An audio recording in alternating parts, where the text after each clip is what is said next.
welcome to Full 42. That's a sick helmet. It really is. It's pretty awesome, right? Oh, wrong side.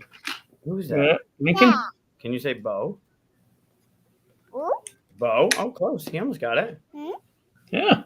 You can see that I got Asking for Trouble's wallpaper on my computer. I like it. It literally just started raining, so I guess before I get kicked out of the internet, there's a wicked storm coming through here, so I might just bounce and you'll be stuck with Bo-Katan. Right? Though this is technically me and Drag, right? No. It's you in a Mandalorian helmet. It's not you. Yeah. But it's got to be one of my favorite helmets. It's so awesome. Yeah, it's bonkers good. Yeah. I think cool. I'm going to start a GoFundMe page for you in drag, though. I think I want to see that. Nobody wants to see that. I don't know. We'll find that out. Just shut the door because it started to rain. Hey, Happy Monday. We were just talking about you, Scott. We were. We were just talking about what BGG needs on its front page.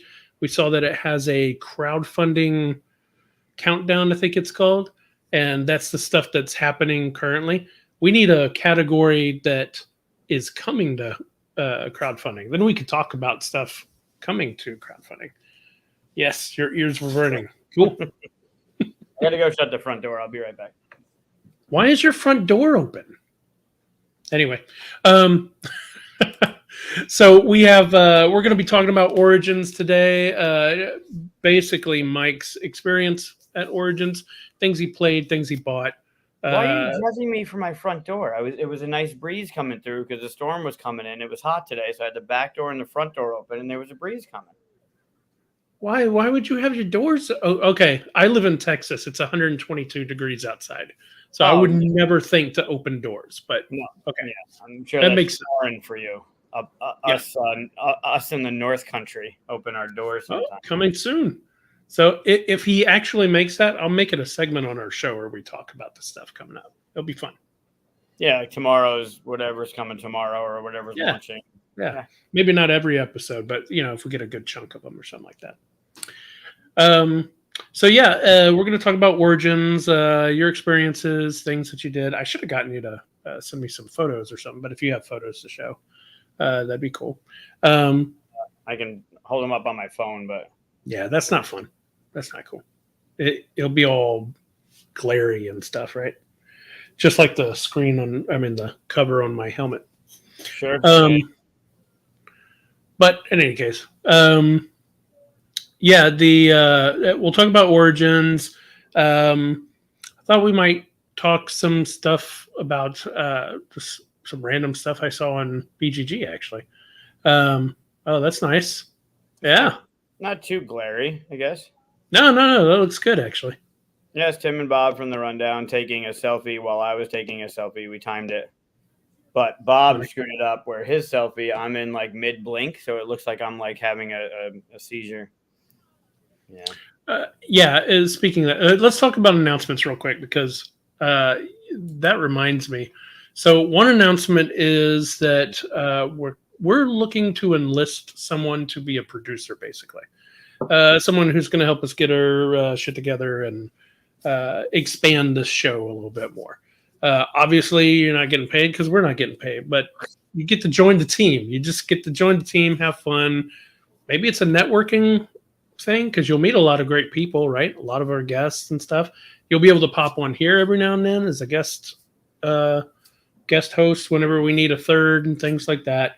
But we need someone to help us, give us ideas, more segments, and get our stuff together and, maybe remind us to post about it because after Monday, I forget about posting about this show at all. Stuff, Yeah, with con season, it's kind of hard when you're at conventions to try and remember to do anything, even interact.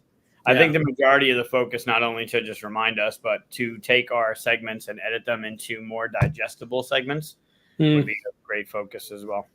Yeah, I'm post about this on Facebook as well because we might not reach everybody who would be interested. But basically, the only commitment we would need is during this time of the show. Like you'd be dealing with the chat every now and then, talking to them and stuff. You might pop on. You might write down, oh, here's a good part in the show that we can cut out in a clip and put on Instagram or something like that, right? It's not a lot, but who knows? Someone might want to join our little weird group here. So. It is pouring out.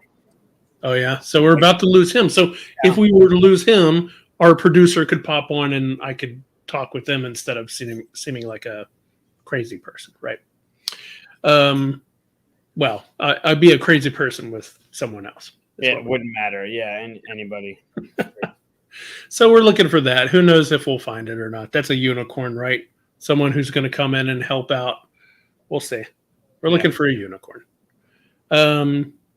Maybe it could be someone who could help me get you to give me better pictures.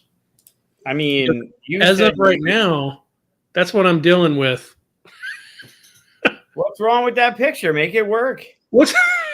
You gave me this to put on our thumbnails. Who wants to look at this? These are the images you've given me. But first of all, those images were for you only. I did not write approval letter for public use. You gave me the approval to put them on thumbnails. I thought it'd be okay to put up here. But I didn't show all of them. No, of course. But they're more for I tried to do ones that were situational. So if we were doing something that was like, why did he just say that? Like something. Hey, Matty P. Long time no see. Sometimes it's fun, but honestly, a lot of times it's like we have a guest coming on, and if I have you going like this, it's going to look like you hate the guest. I mean, if you take it that way, sure. I think they're funny, but if somebody doesn't know the show, right? So anyway, someone help me nag you for smiling pictures. Fine. Yeah, Matt. How's it going? Matt was at Origins. Matty Di was there. Nice.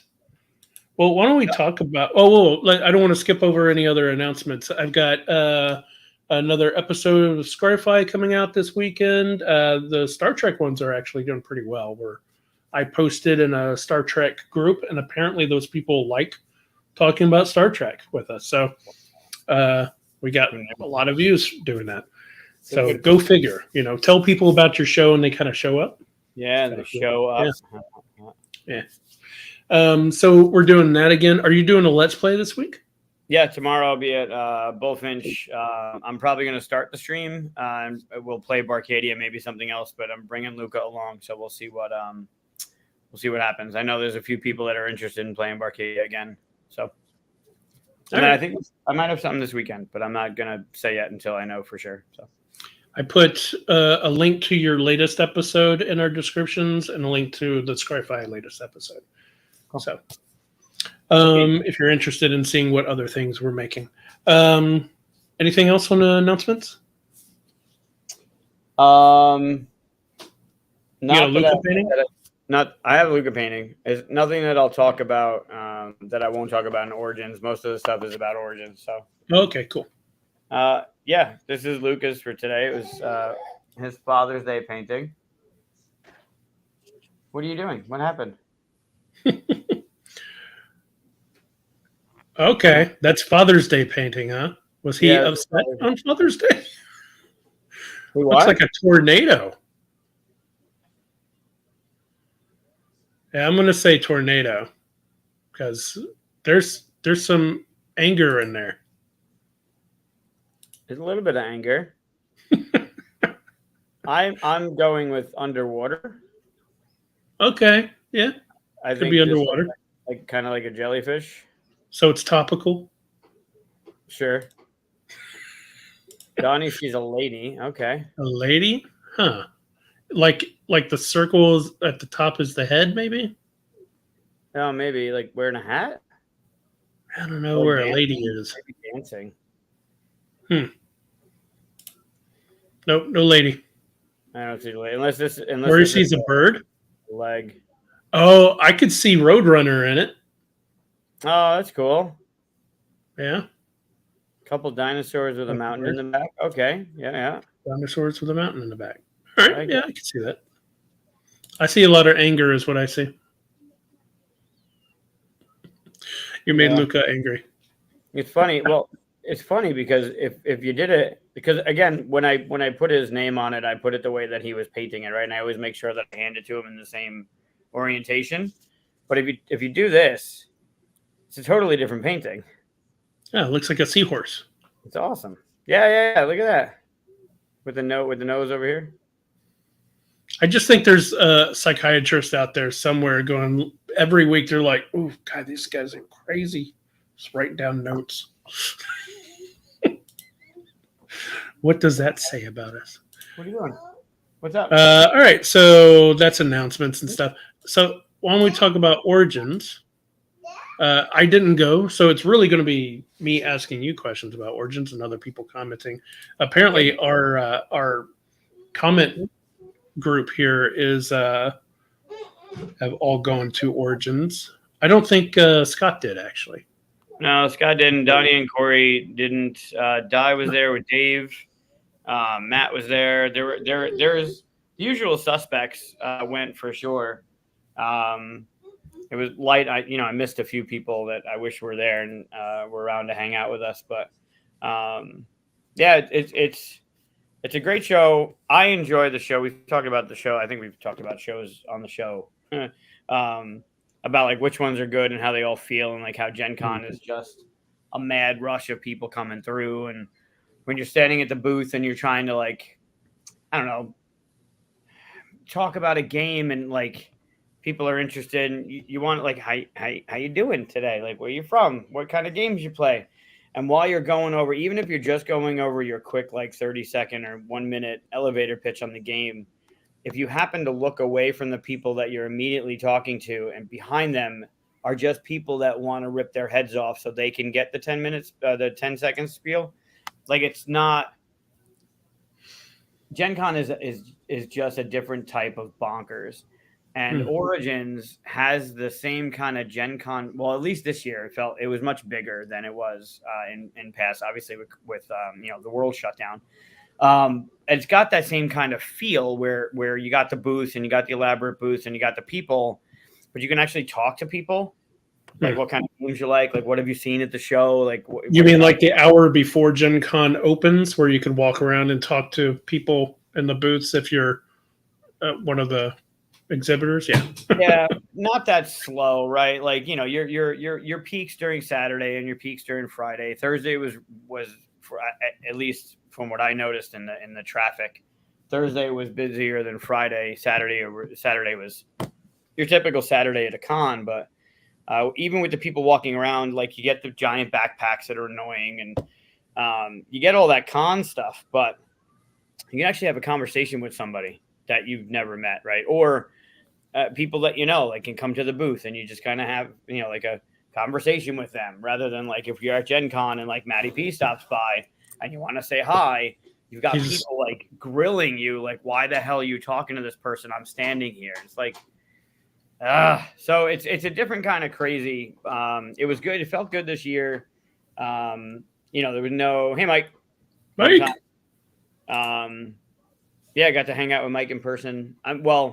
We met at Gen Con last year, but actually got to hang out and play games and throw him under the bus for being the boogeyman and stuff of legend. So yeah, it's still got that same kind of feel, but you get to hang out with people. So it's birthday week, right? So I get to hang out with like some of my closest friends that I wouldn't necessarily see around that time. So I enjoy the show. I think. So you actually played games there, huh? Because you don't get to do that at Gen Con. No. Well, you Not do really. after hours, but you're so exhausted sometimes and depending on who you're hanging around with, it also, like, there's a good mix. This show is a good mix of gaming and hanging out. There were plenty of times where no games were involved and they created some of the coolest memories of the show. And then there were plenty of times where games were involved and they were the coolest memories. Where Gen Con, I don't, unless we're prototyping something or we're with somebody and play testing or talking about it internally about a game, it really more is just hanging out afterwards. Like grab dinner, get away from gaming, chill out, have a drink, and then like it's 4 a.m. But it happens without most of the time. It happens without gaming involved.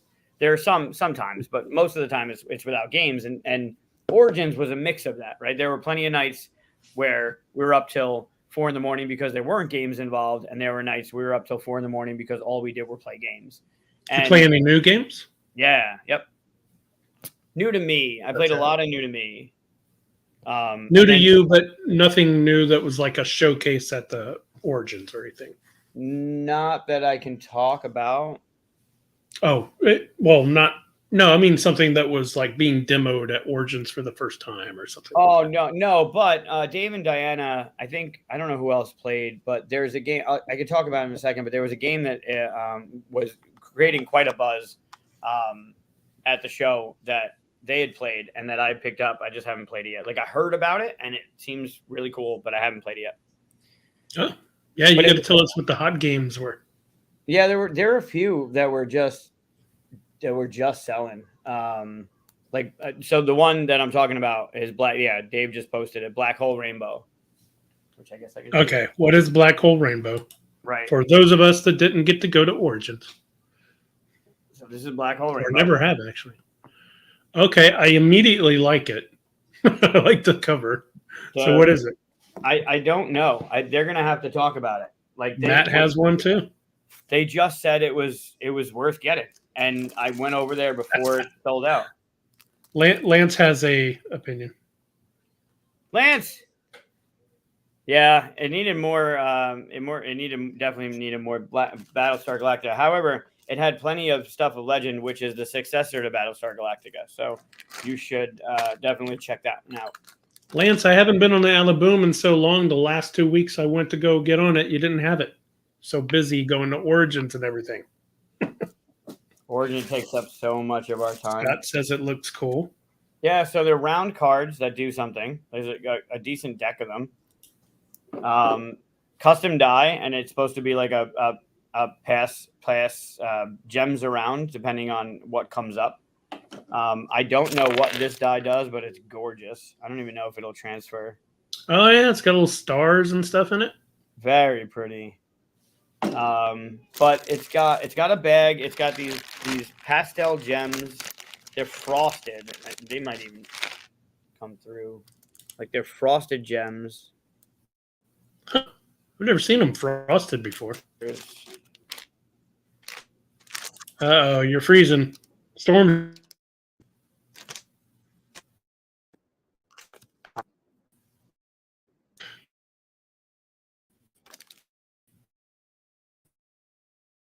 Yeah, you're. Uh-oh, maybe I'm frozen. Somebody froze. You freeze. You're done. My internet. We don't have a storm here. Whoa. That was weird. Am I back? You're back. I'm back, I hope. Yeah, you're back. Wow. All right.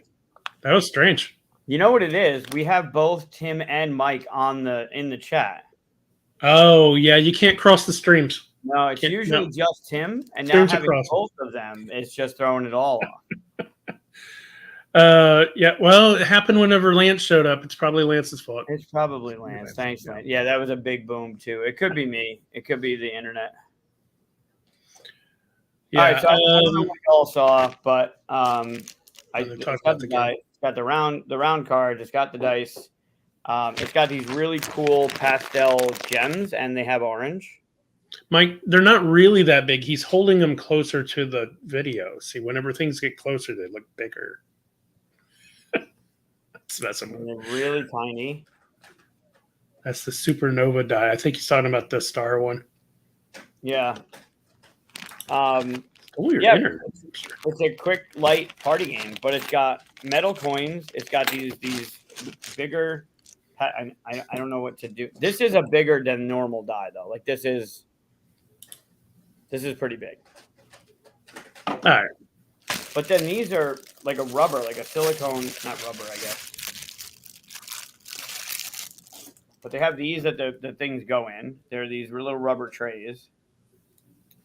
And I don't know how the game plays, but everyone, yeah, and for $40, I think it's 60 MSRP, but they had it for 40, and it was selling like hotcakes. Like people were just talking about it. So piqued the interest of a bunch of people in like my friends and in the game group. So I grabbed it, but it's a quick rule book. It doesn't look like it's there's not a lot. Like I know it's upside down, but there's really not a lot in the rule book like to read. Like it's a quick. Oh, okay. It really You is. got to play that tomorrow on This Is the Play. Yeah, if I can learn it in time, this might be the. Oh, well then no, you won't play it. No, probably not. Matt had a little story here. He was telling you Navigator's phone was on silent on the way home. We missed our turn. Ooh, Oh, 2.5 hours late. Oh, that's. Well, I was there, huh? You traveled through Syracuse? Oh, I guess you left before me, so that's okay. I'll let you pass on this one. Yeah, Al was causing some chaos on their trip. Okay, somebody can tell us how to play. Match gems, collect coins. Cards give a lot of stealing and switching. All right. Yeah, you're trying to cassette collect, I think. Maybe one of each or something. Luke, what are you doing?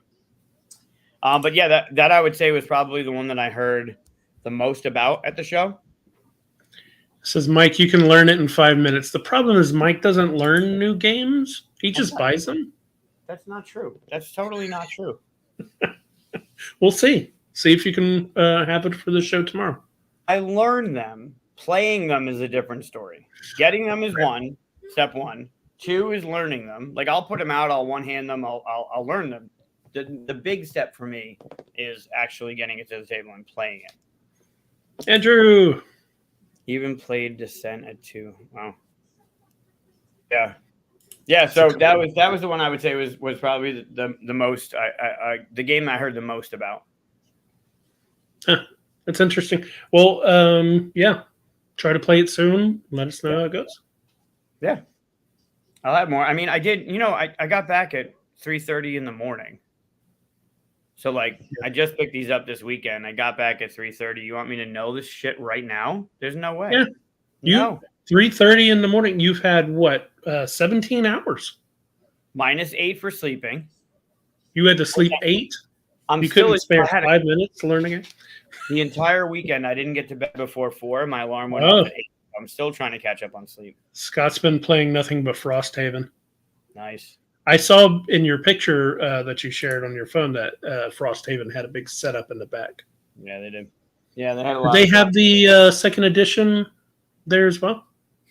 No, it's just on Kickstarter. Yeah, but I would assume they'd have some kind of prototype or something that they're showing. They're not showing prototypes or anything like that. Oh, I don't know. I didn't. There was no reason for me to go into that booth. So they might have. They might have been showing off some stuff. Maybe the RPG. They had an early thing in the RPG, but you know what's crazy about that? So the Gloomhaven, they have a version 2 kind of coming out, right? And I got the first Gloomhaven with Kickstarter. The first Kickstarter, I got it, right? I still have it on my shelf. I've never played it. I've played someone else's copy, won the first round, but I've never played my copy. And I still kind of look like, do I need to go to version 2? Like, seriously? Like, that's just like Scott was saying, that is a common affliction to do that. Well, it's also, so there was the first edition, or whatever first one came out, and then they did the second printing. And this one's completely different. Like it's got different. It's non-compatible with the other one. It's got probably more stories, different art. So we'll see. There was a lot of stuff. Yeah, I bet there was. Yeah. Got to take advantage of having a Kickstarter going over. Is it Kickstarter? It's Kickstarter, right? They didn't go to GameFound, right? I don't know about that. I think it's Kickstarter. Yeah, I'm not sure. Yeah, I'm not sure either. Yeah, they have a lot of stuff. Their campaign is nuts, right? They have Gloomhaven, Frosthaven, the RPG, all the minis for all the things. Jaws of Lions got minis. Like it's a big campaign of stuff. Come here. Yeah. Want to say hi? Backer kit. Is it backer kit? No, it's not on backer kit. Surely not. That can't be right. Say hi. There's no way that I got to look this up. It might be on backer kit. Say hi. He's got to be messing with me. Hey, hi. What? Who's that? Is it seriously on? Wow, it is. Gloomhaven Grand Festival. Here you go. Huh. All right. Wow. Wonder how they nabbed that. Don't call me Shirley. Good one. Minis look subpar, but I can never really tell. There. Some people have just like they can really look at minis and go, okay, it's this quality versus. I just look at them kind of very subjectively and go, oh, that looks cool. I've never. I guess it might come from painting too, because I know when you paint, you got to look at all the details and stuff like that. And I just could never. I painted them before, but not a lot. Like I painted my Talisman minis, right? Yeah, that's shocking. I'm so shocked you painted those. Cthulhu Wars and Ankh this weekend. Ooh. So when I said I played games that were new to me, I played Ankh for the first time. What'd you think of it? I really liked it. Really?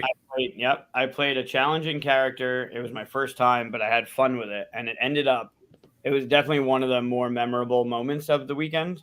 I ended up joining with Tim, like my god, and we joined together and we were playing. So with you Sam. were losing.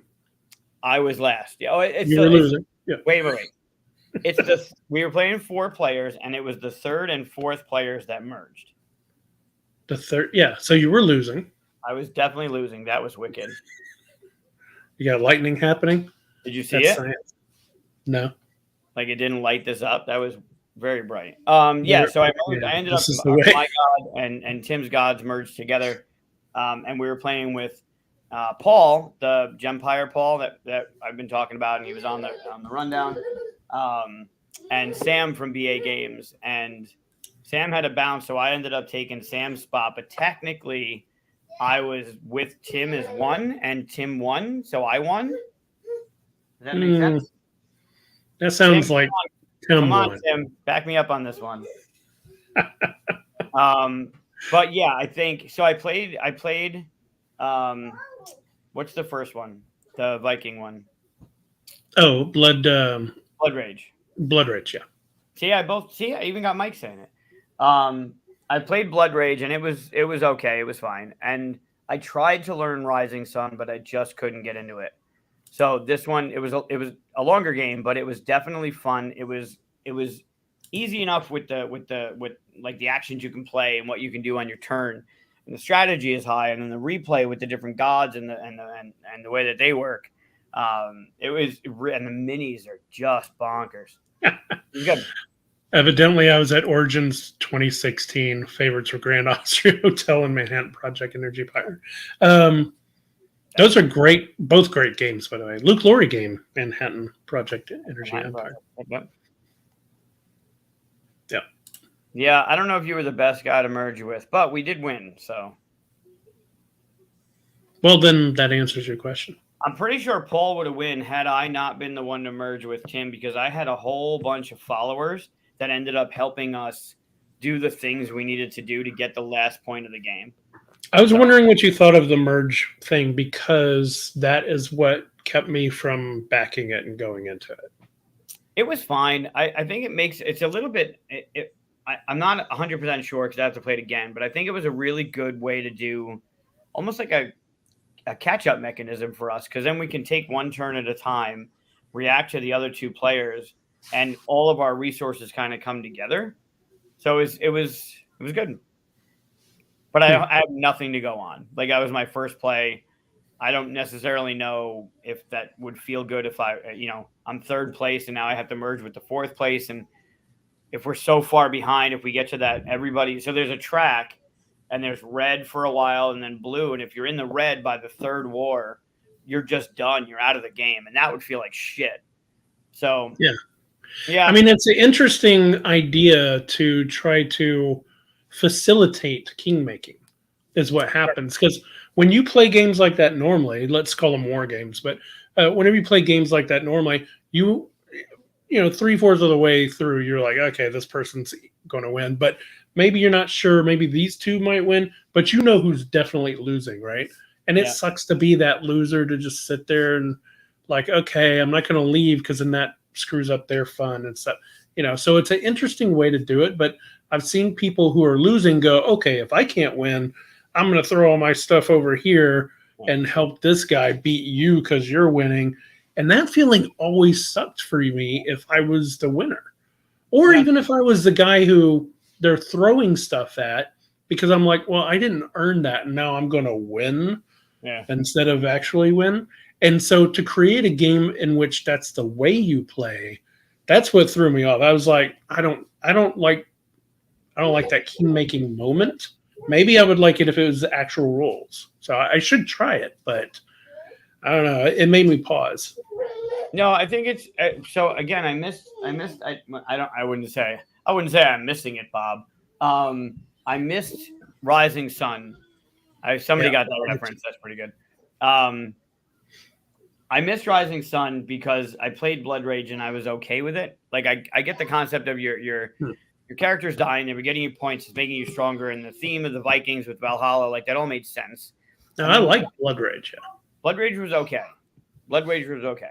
But then going into Rising Sun and trying to set up like what they were doing with like what Eric did with adding stuff to it, or I don't know. It just seemed like Blood Rage on crack. And I'm like, okay, I didn't enjoy Blood Rage that much to go into this one. No. But I had the opportunity, and I knew Ankh was going to be a longer game, but I have the opportunity to play with the people that I got to play with, and I'm not going to pass that up, right? That moment's going to happen, and sure. I'm going to take it. And I think Dan or Tim were the one that said to use to play the god because it was fun, and I was like, well, fuck it. If I'm going to lose anyway, then I might as well have fun doing it. And if I'm using a god that's more challenging for a first timer, I'm not going to expect to win, and I'm going to have fun, but then I get to learn the game, but not be pissed off that I feel like I'm in the game, if that makes sense. Right. So if I played a base god that was like, look, if this is your first turn, use Anubis or whatever the hell. Hey, Alan, use Anubis. If this is your first time playing, like use this god. I'm like, okay, great. So it's gonna nerf it a little bit. I'm gonna feel better. I'm gonna be able to be in the game longer, right? Anubis for the newbie. Anubis for the newbie, if that's not a thing. Hashtag a newbie. And then I end up losing. I'm going to feel bad because I'd feel like I was in the game from the beginning and I wasn't. So I knew I was playing a more difficult or more challenging god in the game. And if it's my first time and people like Tim's played it before and Sam's played it before, so I'm like, and Paul hadn't played it before, but then I'm not as invested in winning. And I can actually play the game the way I like to play the game and just have fun with it, right? Do little comments, go in and fuck with people. And then, but when the time came to merge, I didn't mind because I didn't go into it thinking I was going to win it anyway. All right. That's a fair approach, yeah. And it helped me. Like I could play it again with maybe a less challenging god and be in the running because now I understand like how I could have played better, what strategy I could have done. Like sure. I didn't need to go over here. I could have spread out more. Like, and I know the god's powers are different, but it would have been more of a feel bad game had I played a character that I feel like I was in it from the beginning. So the way it worked really well, and I like it. It's very intuitive, like the way the game plays, the way you're upgrading your stuff, like it all works, and it's beautiful. And I like the Egyptian mythology, so. It's a little weird because I really liked Blood Rage, right? So whenever Rising Sun came out, I was like sold, and then I started reading more about it, and it was like people were saying it's like Blood Rage, but they added negotiation. I was like, I don't really like negotiation games. Like I don't dislike them, but they don't work at all with my group. Right. My group does not like negotiation. So I was like, oh, okay, and I stepped out of it. And then Ankh came, and I was like, oh, good. I love Egypt and all that stuff. So I jumped on that, and then I saw like, I don't know what it is, the merging mechanism, and I was like, I stepped out of that. I was like, I feel like I keep like being talked out of continuing, but I should try both of them, absolutely. And I'm not trying to pass judgment on them without playing them. I just explaining why I haven't. Sure. You know, I will agree with you on Rising Sun. Feels like the same. Like that extra stuff, right? And you got to do it, right? It's going to be a trilogy of games. You got to add more to it because it can't just be a reskin of Blood Rage. I get it, but this one was good. Like I want to play. I don't own it, and I know it's a big ass because it's got a lot of stuff, but I want to play it again. And I don't feel the need to play Blood Rage again. Like Blood Rage was good, but had I had the choice, I'm going with Ankh. Not only for did you hit your head. That's why you stand up under the table, buddy. You're not that short anymore. He's learning height. He's learning. Yeah. Oh, there's the ceiling. Yeah. I would suggest if you have an opportunity to play it, I think you'd like it. I mean, just like you, if there's a group of people that I know and love, and they're like, "Hey, come play this," I'm in it. I don't even care what it is. Just like Andrew is here. If it's a game I don't even like, I'll be like, "Yeah, sure," because you're going to be hanging out with people you care about, right? Yeah, it's way or just more have about fun the with. people. Yeah, there was one morning, and this goes along with what Wolf was saying. I was hanging out with Dave and Diana.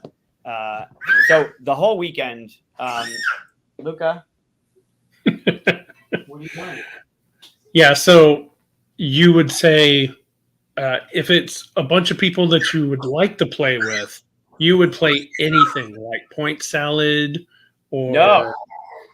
You said you would do it, right? It doesn't matter who it is or what it is. I still have my limits. Kind of like Luca hit his head on the table. There's still a limit, right? So the whole weekend, we had the Mission Control. Luca, honestly, he has things to say about all night team making as well. Me off like.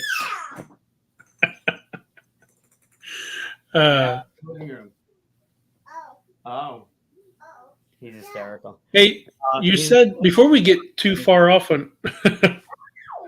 There you go. Before we get too far off on like just this trilogy and stuff, you have other games that you got from Origins, right? Yeah. Yep. Yeah, but to go off before I forget it, to go off what you were just saying, dude, I'm gonna. The whole weekend, the Mission Control Simulator was up in a lounge area, right? It was all outside of the booth. We didn't have it in the booth. We only had a 10x10. So the whole weekend we were running events for Mission Control, and where Mission Control was, there were tables like these tall tables with they call it the charging station, charging lounge or something. It's like seats. It was a really cool area, and every night the booth would close, go get dinner, and then we'd all kind of congregate on those tables over by Mission Control. And whoever was around, like where you're going to be, that's where we're going to be. So to go with what Andrew was saying, one night, Dave and I, we were finishing up, said goodnight, like, thanks for hanging out. And it was like, I'm looking at the clock going, I could be in bed like around 1. This is going to be really good. And then I'm underneath the table, the Mission Control main table. I had my bags, my bags of games, my prototypes and stuff. And I hear Daryl Andrews' voice coming from the hallway right around the corner. And I'm like, fuck. Like, this isn't going to go. So I'm like, okay, fine, whatever. I grab my stuff and I start going. And around the corner comes Benita and Matt and Daryl and Stefan and Eric. And they're like, Mike, you're coming for pizza. And I'm like, I'm going to bed. And they're like, Mike, you're coming for pizza. I'm like, I'm going for pizza. And it was 4:00 in the morning. So like, you can't pass up opportunities to hang out with just cool people. You just can't. So even though Ankh was going to be a longer game, I knew that was a moment I needed to take because of the people that were going to be there. It's just awesome. So the whole weekend, Board Game Rundown folk and Dave and Diana and Sam was coming by, and we hung out with Wes Todd and whoever else was, whoever was around. They were just coming. Yeah, we went to Mikey's. I didn't even have any pizza. So it was just like, I'm going for pizza. Great. Everyone got a slice of pizza. We're hanging out. And then it was like, all right, we're going to go play games. And I'm like, I'm going to go. And no, you're coming to play games. I'm like, I guess I'm going to play games. And one of the games I played that night was one of the games I bought. Like it was worth it all around, obviously.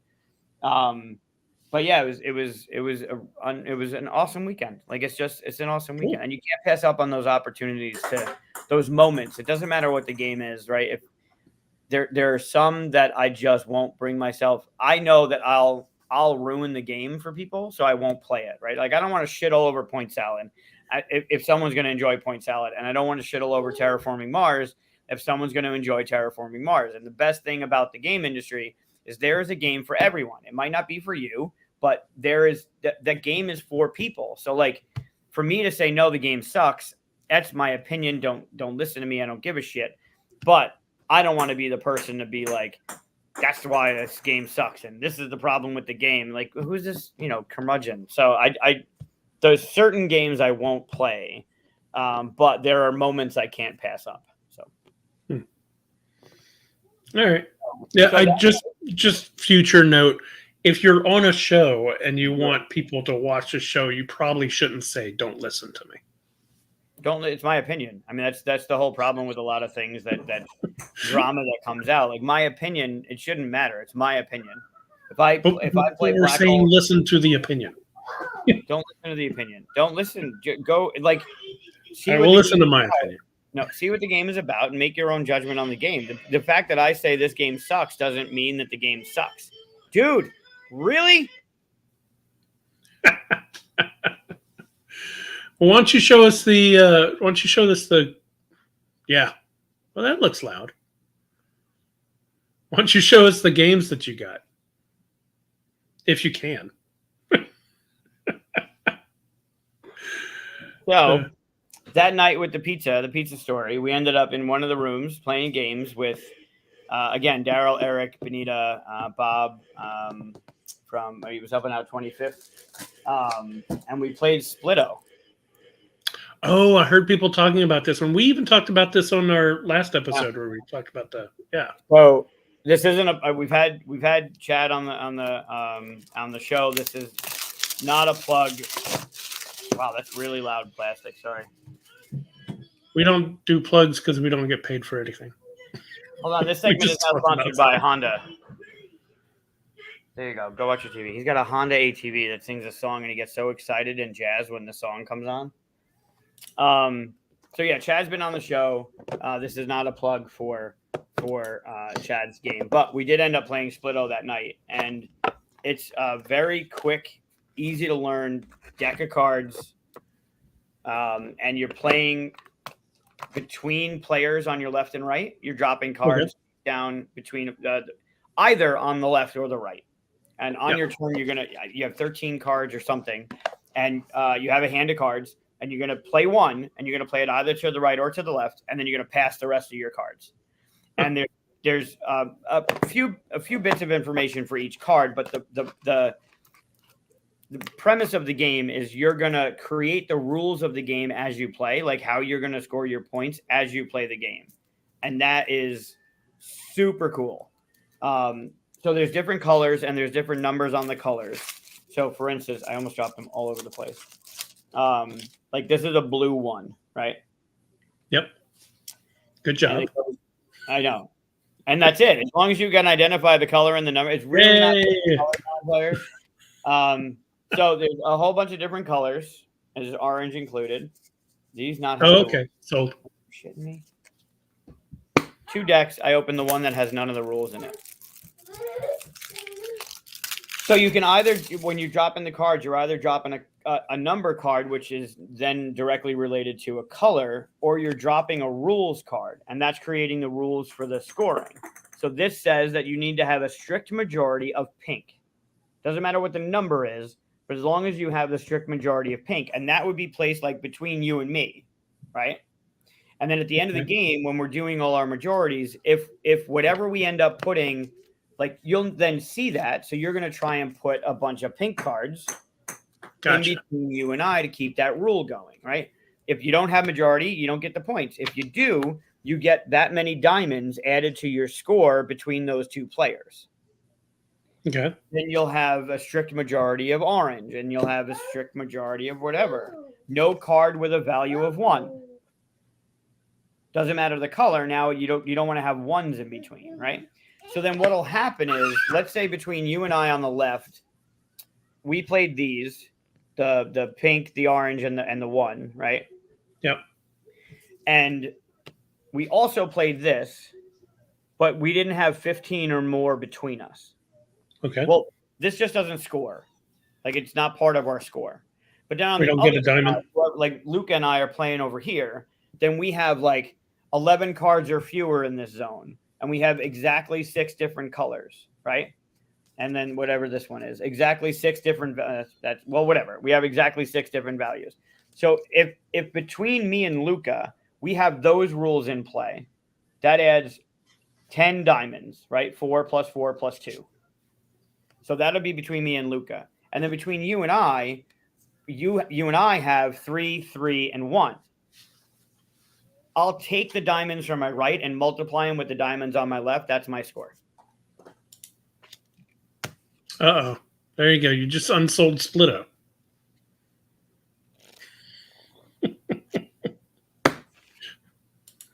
Never listen to Mike, but always listen to me, and Splitto sounds interesting. I'm just going to pull a Tim. I'm going to freeze and then bounce out of the stream. So it sounds like a pretty cool game. It reminds me, what's the city one with Stegmaier games? What was Between two cities. Yeah, Between Two Cities. They also did a Mad King Ludwig version of that. I have both of those, but it reminds me of that because you have the 2 partner things to build. Yes, there's your gong. Yeah, the only thing I think what you won't like is that.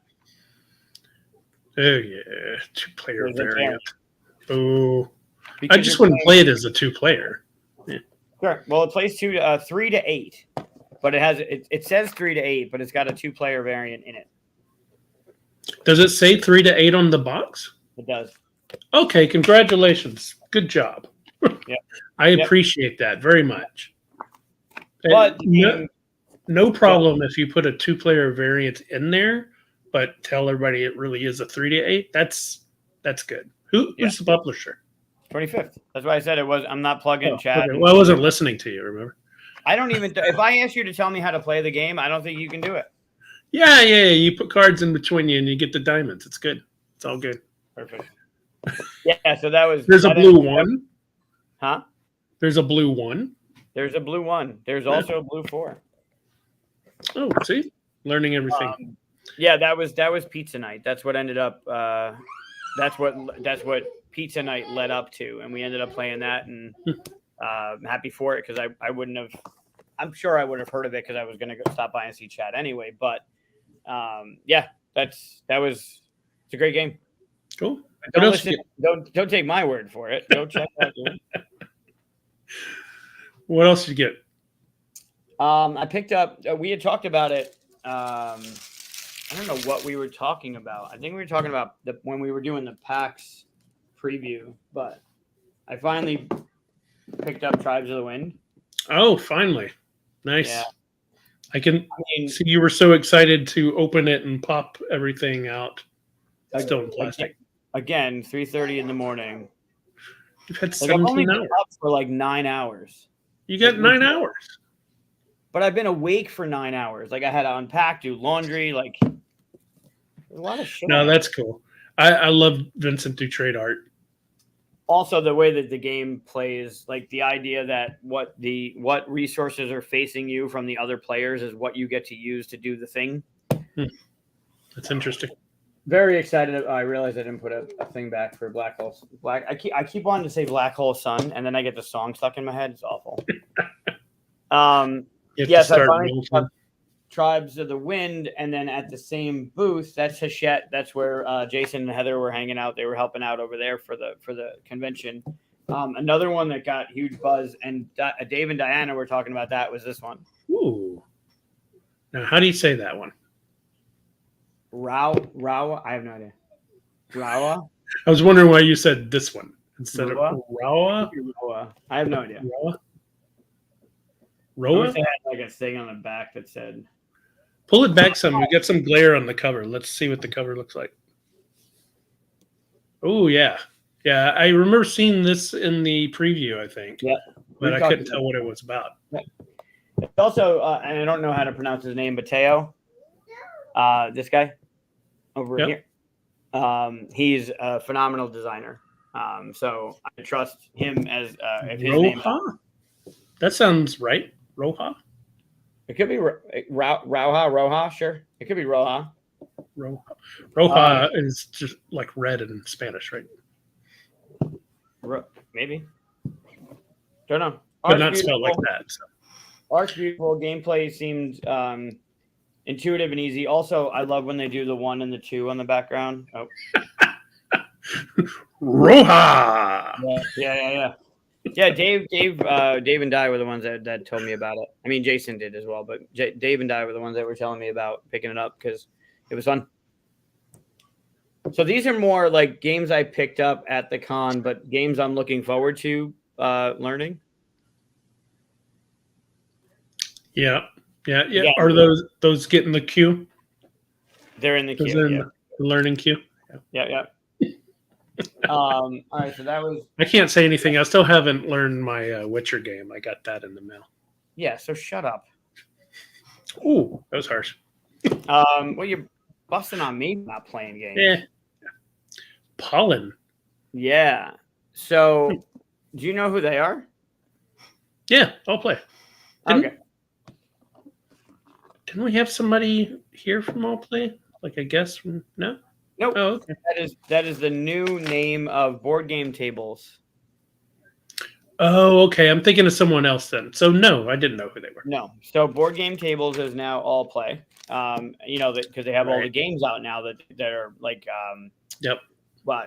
Dandelion and Mountain Goats and the one that's really good, Sequoia.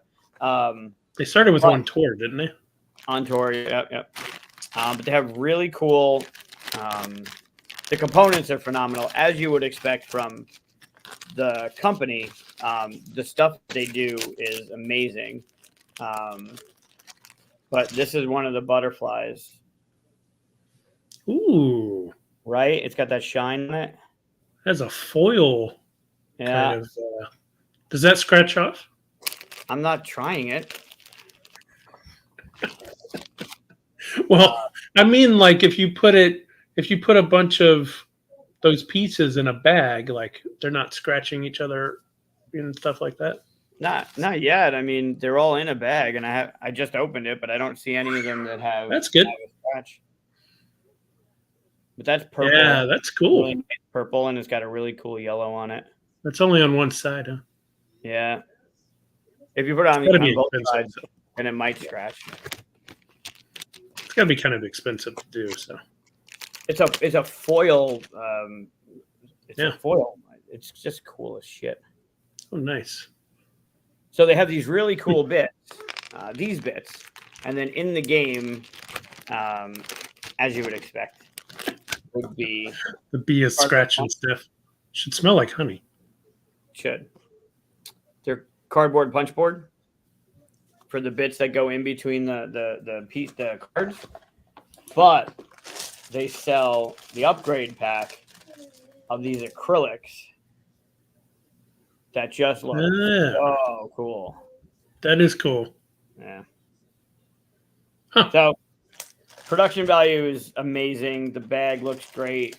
Like it's a nice, solid, wide mouth bag. You haven't learned to play it yet? I'm not busting your chops. I just asked if you did because you'd played Splitto, so you were able to tell us how it goes. I can't ever ask you how to play a game again, can I? You don't even listen when I explain the games. You tell me not to. Tell you not to listen? That's just rude. Yeah, so Pollen, it's beautiful, and it's just a card. It's like a card laying game, not a tile laying game. Should be tile laying game. But then when you complete one of these, because I don't know where I can show you. See how that's got nothing in it? Yeah. The end of the card is cut out like circle, not instead of a rounded circle, it's the other way. And then when you put the four of them together, you end up with this opening that you put the thing in. Okay. When you set up, they're all face down, but based on what comes up around it, you flip it over and then it does some stuff. So that's pretty cool. Basics. It's an old Reiner game. I didn't know that. It's a Reiner Knizia game. What makes you? Oh, I could have guessed that was Best Sobel artwork. Yeah. Always gorgeous. What do you mean it's an old Reiner Knizia game? It's a remake? Yeah, I think so. Oh, okay. But it's got the 1, 2, 3 on it, which I love when companies do that, right? 1, you're going to do a thing. 2, you're going to do a thing. 3, you're going to do a thing. And that's Yep. gives you a really good idea of how the game's going to play. So. Yeah. Yeah, I like that. While I was over at Luca, no. Well, hi, how are you? While I was over at the Hachette booth, I got Vivarium. Oh, Vivarium. Oh, nice. I think we looked at this real quick on the Yep. There's another one we looked at. preview as well. Another one with great art. Luca. A lot of plant and stuff happening. Is that like the zombies theme recently? Everything's going that kind of route. Yeah, I think nature is the thing that's happening now, and Yeah, nature, animals. Yeah, yeah, I think nature was a while, and now like the anthropomorphic animals are coming. well, that's been like since Everdell, right? It's like get Everdell and Creature Comfort and all that stuff. Yeah. And we have one that's coming up from Cardboard Alchemy. So yeah, I can't complain. That's a good one. I'm not But buying. you got a okay vote for Viper. It was okay. All right. That's the worst thing you can say. Hmm. Art is great. I found the dominoes not really that hard to play. I got my first game ever. I got a review of 5.5, and that was the worst thing ever. I wished that the reviewer would have just set it on fire and called it a 1, because then people would have get it. Just like you got that stupid catch-up thing because basketball had it. Then people would be like, I gotta see what this bad thing is. But if you give a 5.5, it's forgotten like that. Yeah. And upon reflection, it was it's the kiss of death. Upon reflection, it was a fair review. It was my first game, so But still, 5.5 is better than a lot of stuff. I mean, technically, it's better than a lot of stuff, but practically, when you want people to look at your game or talk about your game, 5.5 is the kiss of death. Yeah. And so is saying it was okay. Yeah. Nothing will make you less enthused about a game to hear the review of it was okay. It was okay. Yeah. Either tell me it's shit or tell me it's great. I did that. I felt bad about it too. I did that to a graphic designer I was working with once. They said, "Well, what do you think about this logo?" I said, "It's okay," and you could just feel like, oh, that hurts. I would have rather you say, "I hate it." Yeah, to say it's crap. Yeah, I immediately went, well, hold on, let me go back, because I understood like, oh, that's the worst thing you could say about a thing.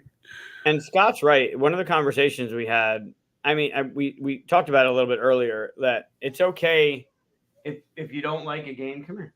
If you don't like a game, right? If the game's not for you and whatever, because there's just so many coming out, right? Yeah. Like close to 5,000 a year are being published, and they're not all good, and a lot of them are garbage. But now you have to be even more great in order to be to come above everything. And table presence is a factor. The art's got to be good. Like the gameplay being okay. I mean, the good thing about that though is if enough people are saying, "Oh man, this game is great" and stuff, it usually is. Like people are against hype so much that I'm not going to try Ark Nova because everybody's trying it or something, something like that. But if you get enough people saying like, "Oh my God, this is good," with all that there is, you're talking about the cream of the crop, right? Yeah. Yep. Yeah. It doesn't cut it with 5,000. And that's good. That's because it's good because you can avoid okay games and just look at the cream of the crop, right? Yeah. Yep. Now, it might not. Some years you don't get a Ark Nova. It's I don't know, like a Codenames or something. And if you're a person that likes Ark Nova type games more than Codenames, you're like, where's my cream of the crop version? That kind of thing. So, but it also matters. It also depends on the people at the table, your personal preference, what type of game it is with the people at the table. Like, there's so much that goes into those 5,000 a year. That even if somebody says it's okay, it is more of a kiss of death, because then if okay comes out, then people might not. But if I got a game and it was like I didn't know someone called it okay. And I get it to the table and I play it. I'm like, man, I really like this game. This game's good. And then I bring it. Right. Then it changes that whole dynamic, right? Yeah, I mean, just because someone says this game is mediocre doesn't mean it's mediocre for everybody. But I'm just saying that as a review is like the meanest thing. Not meanest, but it's worse than the one. Yeah, saying it's okay is bad. But an okay game can be like you're okay to a game can be this game is fantastic. And if I bring it to the bar and we're playing it and everybody has a good time, that's who's that okay? Like it's no longer an okay game, right? I've had fun with Uno. I mean, which is barely an okay game. But, it depends on the group and stuff. Right. But I think okay games can exist on a smaller scale, like Uno or something like that, because they're fast and easy to get out. You can't, at the level of like Art Nova or something, like a heavy, medium, or heavy game, depending on what you're, how you grade things. You can't get away with okay at that level, right? It's too much time investment. And an hour. Gotta be worth it. Yeah. Yeah. You can't. Yeah. If you're talking about a 15, 20-minute game where you're going to take a shot at it, like you can learn it and play it. And everyone's like, that was okay. They don't feel like they've invested a shit amount of time in it. But like if you're playing cost $20, yeah, like it's an $80 game. It's a 90 to 180, and you're playing it, and you're like, this is just rinse repeat too many times. But then like that'll just start to get out there. People will not support it, and then all of a sudden it'll tank and not get a repeat and reprint. Like that'll happen, but. It's fun. It's funny when that game's okay. Well, that was okay to you, right? That's why your opinion, no offense. This is a proverbial you, not Chris Strain's you. But your opinion doesn't matter. Right? If you can align with someone and you're like, oh, I really like what you play. Like we have the same type of I like worker placement, I like engine building, I like dice drafting. And then we play something and you're like, oh, that game's okay. All right, well, then what's better for it? Like, what's better? Right? Because I'm looking at this game. I want to play this game. This game's okay. Okay. But what would you recommend me play instead? And then I think that takes it out of, oh, the game's just okay, to be like, oh, this game's okay. You can play this one and it'll be better for you. But then that becomes subjective too, because it might be good for you based on your experience, the players at the table, and yada, yada down the line. So it's really interesting when that kind of shit happens. But yeah, I think overall though, because there's so many of us playing games now, that if enough people say it's okay, that's what you listen to. Sure. Right. If there's a bunch of people saying that Vivarium is just the next code name, it's awesome, and you get one person that says it was okay, you think, oh well, it just didn't work for them, and it's not just subjective, but you have several, hundreds of views to look at. Sure, but even if A is true, then B is also true, right? So you could be saying like Scott, and I'm going to pick on Scott just because Scott said it. Scott could have come in the chat and said Vivarium is amazing, best game he's played all year. Awesome. Then we're going to get it. We're going to play it.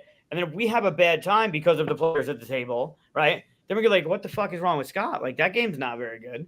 So, like, you can't win either way. It happens to me all the time. You always say, oh, this game's great, and it's awful.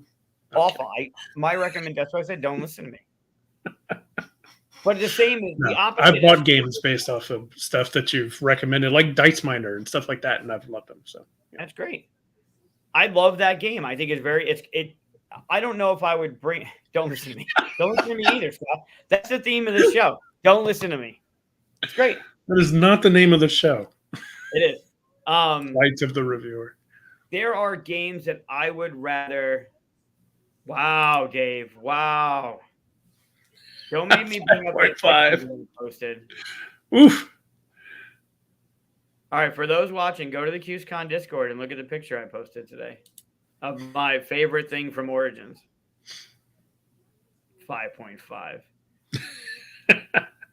Yeah, so it's like you're damned if you do, you're damned if you don't, right? And Dice Miner, I love that game, and I don't think it's a great game to play with everybody. I think that game with the Agreed. right people in the right setting, that's the game I'm bringing out, right? I'm grabbing it from the table, I'm bringing it to the crew, and they're gonna enjoy it. Yeah, yeah, you all know what I'm talking about now.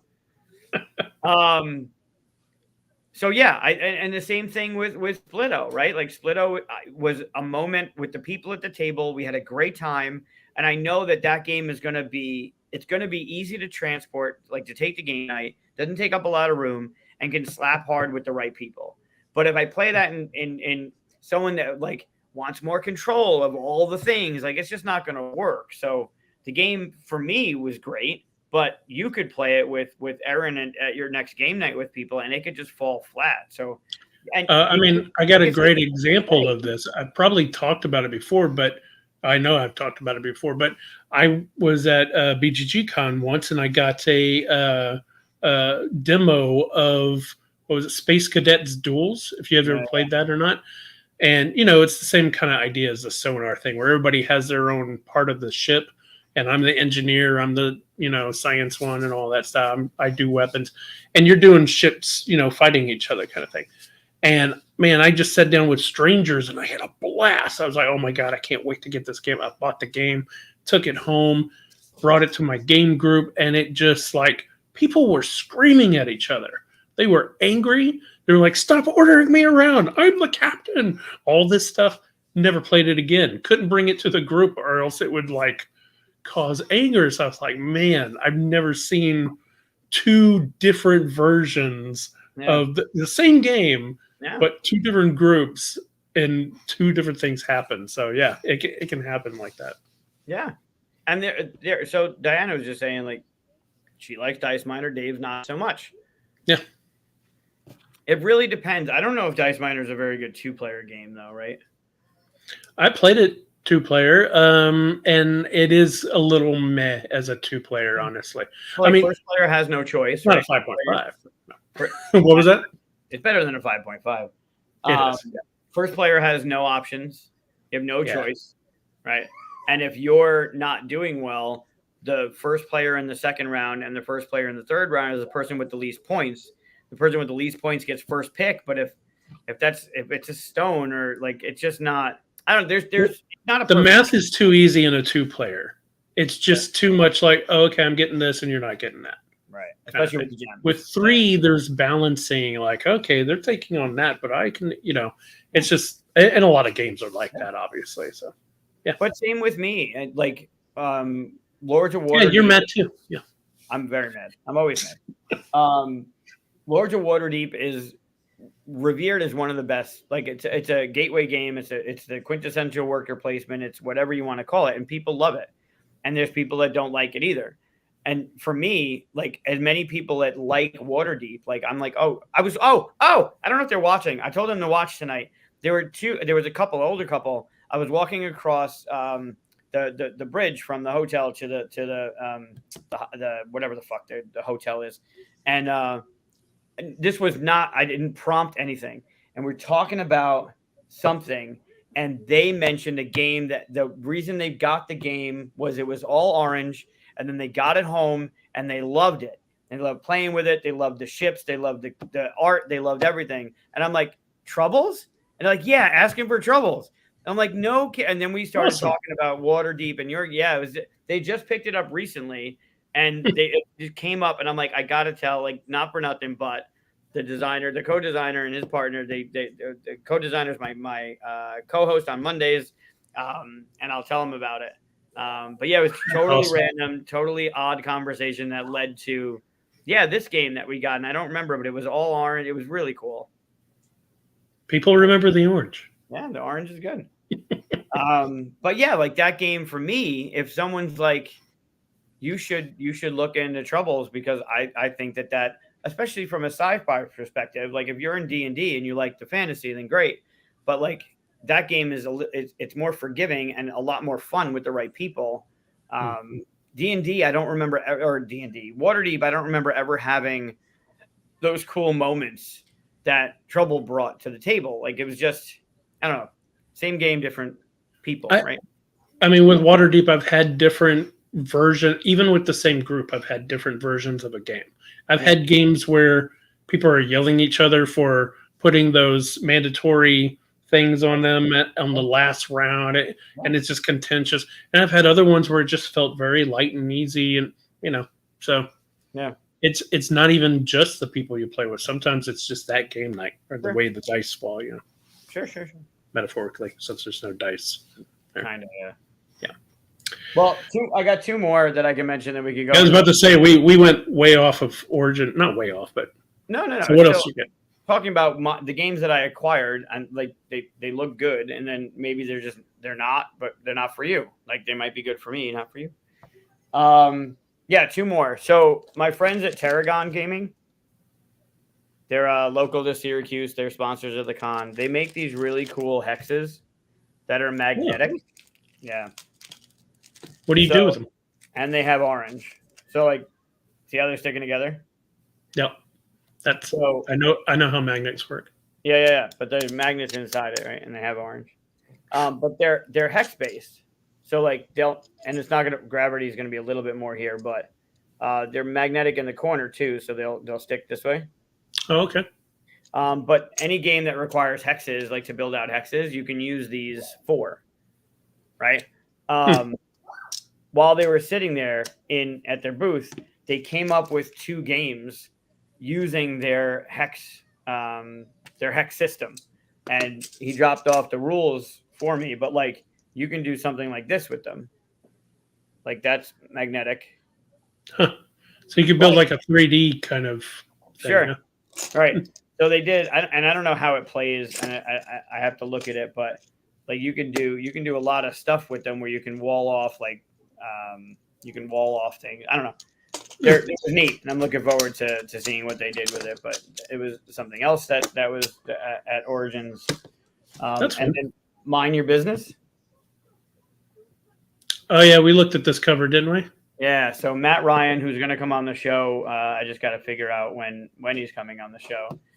Envyborn is his baby, and the game is kind of like your gnomes in a cave mining your gems, and then around the outside, I got 2 of them so that you can do more people, but around the outside is your cart, and you're rotating the tiles to have the path to get your gems into your cart. And then you get your cart to the path and you get all the gems, and then you got to go unload them. So looks really fun. It was on Kickstarter, and he had it at the con he just fulfilled. And that was there. And the art's really cool. I don't want to open it and show you the cards because it just takes time, but like the pieces, it's got the wooden pieces with the bits, but it does exactly what you love, where you can play it as competitive, cooperative, and got different things in the game, but it's a completely different game. Like competitive, Stop doing that. Mine's getting the stuff, and then there's a solo. It's cool. It looks cool, and the art's great. So Things like that make me want to start a new video of like, what really grinds my gears, that kind of thing. Yeah. I'm not gonna do it though. You should. I'll get you a lot more friends. Too negative. You have like Yeah, 2 friends. I know. The danger of doing stuff like that though is that I find myself sometimes developing games. I'm like, I've said stuff not to do this, but in this case it works, and so I can't do that. Well, you can. It's probably ill-advised, but you can. And what else? And that's the last thing you got? I got a few other things, but nothing. No games. Like I got 2. Root, the game Root. Yeah. I got Luca and Mika, the raccoon and the mouse. Oh, that's cute. The little stuffies. I love Root. It's in my top 10. Root is a weird one in my top 10 though, because as a game, it's probably not my top 10, but as a game, looking at it as a designer, it's in my top 10. Yeah. Because the balancing of those factions is just phenomenal to me. Yeah. Like, it blows my mind. So, it's in my top 10 because of the geekiness behind the scenes designing wise for it. Yeah. It's a great game. I believe you. Oh, you haven't played it? No. We should get on. We should do a show where we play it on Steam. You can play it on Steam now. It's really good. Okay, we should do that. I'd like to play it. I just, other than the nights that I'm already busy, you got to find someone that knows all the roles to teach it. Yeah, I know all the rules. I know you. So you say. Yeah, but it's not a good 2-player, so we'll have to get a good guest to get on and do that. We'll do that. All right, so you've got me. You said you've got trivia for me. I do. Should be fun. Great. Hopefully you suck at it. I'm trying to think if there's anything If else. you made it for me to lose, then I'm sure I will suck it. No, I did not. I want to We talk don't know about who you want something. me to lose. I mean, I always want you to lose. Fair enough. Let me. I'm gonna put that on Mike's trivia. We're gonna call it Mike's trivia because I don't know what it's about. It's about board games. What is it about? It is. It is. All right. All right. So let's do. Oh wait, hold on. Because this is where You I having fucked up. technical difficulties? Well, I'm gonna open it up and then you're gonna see the shit, and I don't want you to see the shit. So Well, that would make the trivia a lot easier. By the way, I like the fact that your light behind you makes it look like you have a man bun. yeah, I mean I have the ponytail up here, but Yeah. all right. Let me see if I can share it this way. Okay. Nice. Okay. What All are right, they so- talking about? The game is called What Are They Talking About? And what I did was I went into certain games and I pulled a comment from the game, and you need to guess the game. Great. Wait, you pulled a comment from inside the game itself, or like someone said it about the game? Yeah. Somebody that has nothing better to do than to write a comment about a game that they either like or don't like. Or Okay. so my desire to do this came from the ride home last night. Jason, Heather, and I are driving, and there was a rest stop, and Heather read somebody had written a review of the rest stop, and out of 5 stars, they didn't have anything nice that they could say about it, and they still rated it a 4.6 out of 5. And went, look at you putting on the hat. You want to put it on me? Oh, that's not how it works. So my question to that person is, if that was a 4.6 out of 5, what living hell have they ever been in before? Because it was shit. So thinking about what I could put together for tonight, I thought maybe I could go in and read people's Yelp reviews on board games. I pulled them off BGG. There's no order. They're not all 7s. They're not all 1s. They're comments that give you enough of information to at least make a guess in 3. So you have 3 guesses to try and figure out the game. Okay. So let me see what you got here. What are they talking about? A very unforgiving experience where you run a survivor colony in the middle of winter, surrounded by thousands of hungry dead. I would go with Dead of Winter. Dead of Winter is correct. Nice. Right? So that makes sense. The first one's easy. Yeah. Does that make sense? Yeah. All right. So I have mastered this. Got it. Yes. So let's see how you do in the next 8. All right. The best bidding game. The unique bidding system turns a simple set collection into an interesting challenge of obvious decisions. Huh. I'm not great at bidding. Do you know if I've played all of these, by the way? I think you've played them all. Not great at bidding. I could be wrong. It could be wrong. Like the first thing that pops into my head is, oh, wait a minute. Yeah, the first thing that pops in my head is Raw, but I've never actually played Raw. I just know that it's a bidding game. So I'll say Raw. Oh, looks like we're getting... I should turn off chat, but I just saw it after I said it. Is it Raw? Turn off chat. Are we playing 2, he says? You'll have to pop them up. So yes, they should play 2, but I'm going to make it so I can't see chat. Yeah, do that. Also, my Okay. internet just went down to 1 bar, so... Oh, excellent. That's perfect. Or it says the internet on the stream, the connection is All right. unstable. So I don't know if it's So you. I guessed Raw. Apparently people in comments also guessed Raw. Is it correct? Hey, look at that. Yeah, I've never played. Actually, I have it in my shelf of Shopportunities, whatever you would call it. Shamertunities.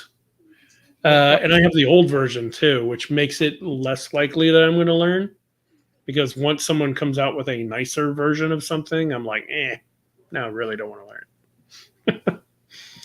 Good job, everybody. Scott got it. Wayne got it. Mike, QE is a great game if you haven't played QE. I've never heard of QE, so I'm glad that wasn't it. QE is one of the board game tables games. It was one of the first ones they had done. It's okay. A neat tile placement game with a fun drafting mechanism. Unfortunately, that's all the interaction there is. The rest of the game is fun solo puzzle of creating a crazy Carcassonne? Carcassonne is incorrect. Oh, okay. Well, I guess Mad King Ludwig would be the next one. Final answer? Yeah. Okay. The drafting is what kind of threw me off because it's not drafting, it's bidding, really, or buying, right? Someone else sets up the choices, the prices, and then you just decide what you're going to buy. I guess that's drafting. It's weird. Yeah, looks like chat beat me because they got on their first one. I haven't played Planet Unknown, but I have it. I need to get that onto the table. All right, next one.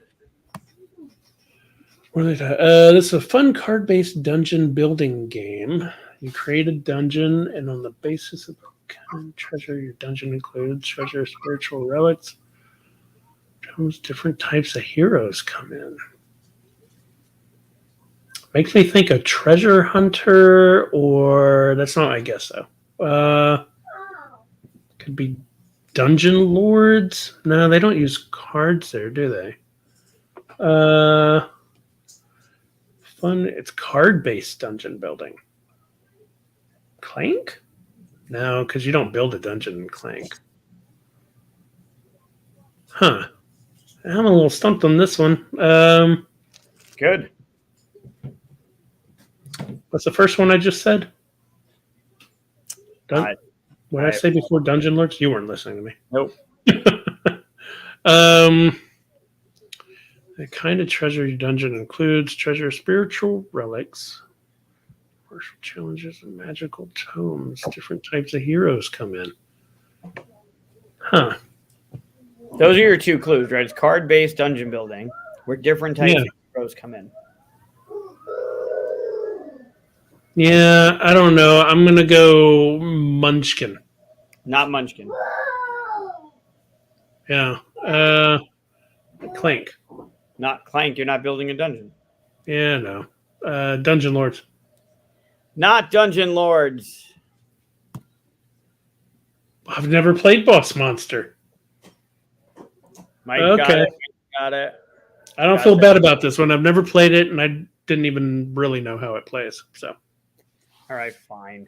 That's one of the ones I missed. It was a big one. It's the first one you got wrong, actually. No, I mean that's one of the games that was kind of big for a little while, and I missed it. Kind of. Oh, gotcha. All right, so you're 3 for 4. Fair enough. Comments got it though. Comments got it. Yep. The game plays like a standard worker placement and set collection game. Okay, but it quickly becomes quite chaotic with all the additional alien creature effects. Bonuses here, penalties there, very haphazard. Beautiful art, exceptionally quick turns, and an emphasis on fun versus strategy. That seems like an insult. Emphasis on fun versus strategy, but that's just because I like strategy. Let's see. Well, we got aliens. We got set collection with aliens. Standard worker placement. If it didn't say set collection, I'd think I get them. Troubles, but they don't have additional alien creature effects and stuff like that. So, bonuses here, penalties there. What is this? Flux or something? Set collection, worker placement. Worker placement's what's throwing me off. Man, I don't know. Come here.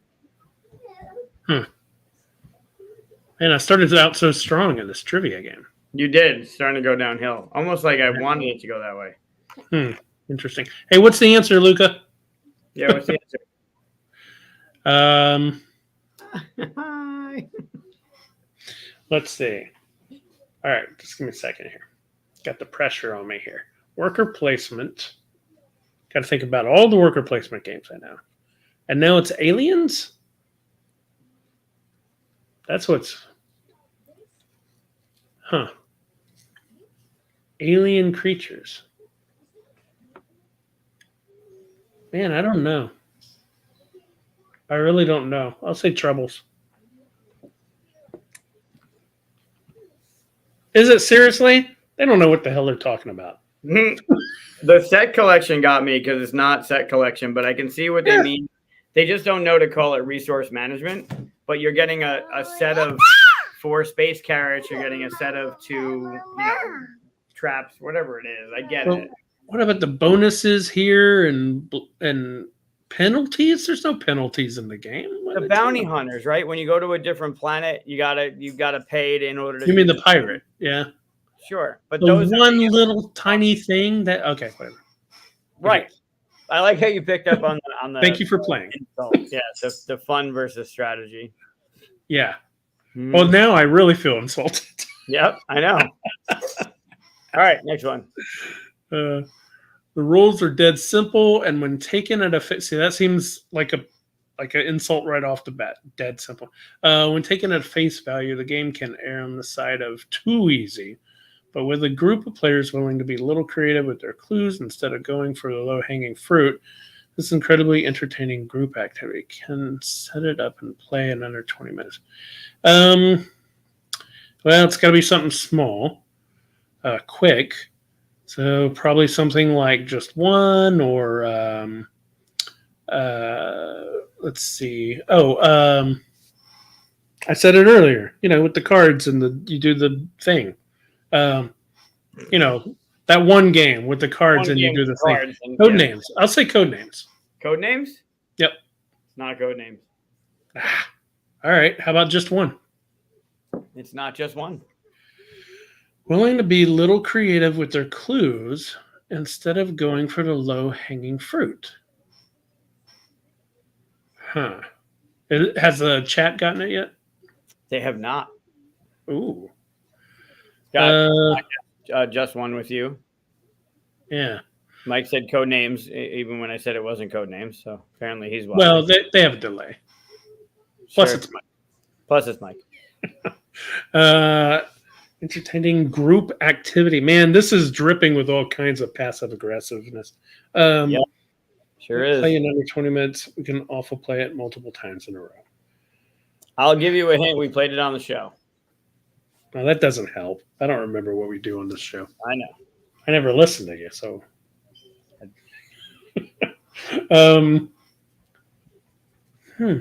Group of. Oh, how about I don't know. Green team wins. Not green team wins. Blank slate. Colorful. Huh. All right. Yeah, I could just see somebody not liking it, but I don't know why. It's a nice game. Yeah, I don't know. That's what's really weird is a game that's that simple and easy to get to the table and play. Why write that big of a review? That review is bigger than the rules to that game. Sure. But there is a point system to that game, and if you're playing it by the rules, that can just be kind of like meh. Like, sure. You just play it and have fun. I got to remember they're stressing for more fun than strategy comment. I like that passive aggressive thing. I'm not good at passive aggressive. I got to learn it. Light and simple game. Polyomino game where filling bonuses, not much decision space.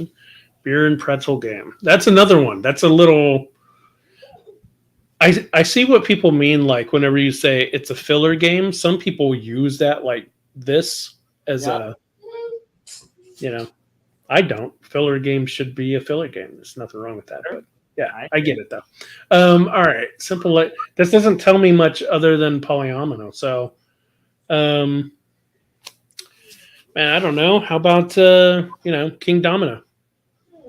King Domino is incorrect. I mean, don't make it Queen Domino. That'd be lame. Not any of the dominoes. Okay. All right. Let me try a different one. Oh, what about Isle of Cats? It is not Isle of Cats either. Huh. I don't really play a lot of these. Also, King Domino, Queen Domino is not a polyomino game. It's a domino game.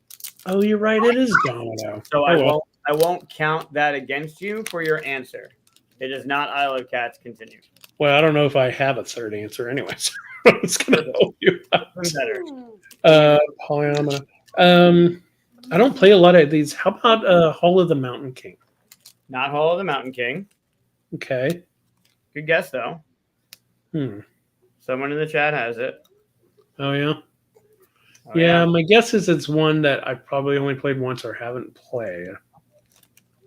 Yeah, I don't think that's accurate, but maybe. Oh, okay. Well, I don't usually go for the polyanimal games. I knew I'd mess that up. What about that bear one? You know what I'm talking about? Bear Park? Barron Park? Barron Park, yeah. Die is with you on that one, but that is incorrect. Okay. Yeah, I don't know then. This one's got me. Give up? Yeah. Polyanimal. What? It's rolling right. It's a flipping flipping right. right. You're putting polyomino, you're crossing off polyomino shapes on your board. Oh, I hate whoever did that one. Okay. So, all right. Do you see now what are they talking about? You see how it's got a double entendre? Yeah. What are they? Seriously, what are they talking What about? are they talking about? So, okay. our friend Katya. Oh, I get ya. Miss ya. All right, next one. Big surprise. I like this one a lot. It plays very fast, usually in about 15 20 minutes, and has a good balance of luck mitigation, and drafting. Good balance of luck and not luck, and drafting. I really like the cascading dice draft system. And the option to give someone else one of your dice. Oh, it's got to be Sagrada. It is not Sagrada. I should have finished reading it. Hold on. Else, one of your dice for the opportunity to take dice that are not yet available. And the option to give someone else one of your dice for the opportunity to take dice. Have I played this? Yep. Oh, is it Dice Miner? Is it Dice Miner? Yeah, okay. Nice. We were just talking about it. We just talked about it. Nice. Well, Scott's got that one. Scott's beating me at this. Which, I think isn't surprising. You for sure. Yep. All right. Where are we? So we have one more. We have one more. Oh, I was just getting into it. I know. Well, I'll do more. I want to see how it worked first, and I don't have the talent that you have with your little, your. Oh, this is great. I Yeah, mean, you don't, but this is great. No, okay. I don't like the white behind the text, but I'll makes it around. easy to read. But really haven't had much time with the trip and having him and only being up. Yeah, see, if you could have done this, you could have learned a 5-minute game, right? Sure. Adorable, comforting. Played lots of time with others. Everyone enjoyed it, but also loved the solo mode. I play a peaceful medieval soundtrack. Have read the tiny bit of lore that details their magical abilities. Bought the deluxe edition for the metal coins, minis, and wooden resources. Always willing to play this one. Okay. All right, we could go a different way with this. Hold on. How about Flamecraft? That's a good game, isn't it? I hear it's pretty good. Yeah. Excellent. I would have lost my job if I hadn't gotten that one. So that's mean. That's the way I wanted to end it. I figured why not. Yeah, with me losing my job. Yeah, I don't think Peter's watching, so my job's safe. Well, I got it right. You got Dice Miner. You didn't get silver and gold. You didn't get. I got the. What? I got the stuffed animals of the Flamecraft guys right here. Yeah, you sure do. All right, so you got Flamecraft, Dice Miner, Troubles, Castles, Ra, and Dead of Winter. So you got 6 out of 9. Thank you, Katya. Yeah, it does have solo. I've never actually played it as solo. I joined Cardboard Alchemy after it came out, so I didn't do any dev work on it. Although I did do the Kickstarter video, so still proud of that. You did. Yeah. Oh, that was fun. Yeah, I like that. That was good. I'll do more. Pretty cool. Yeah.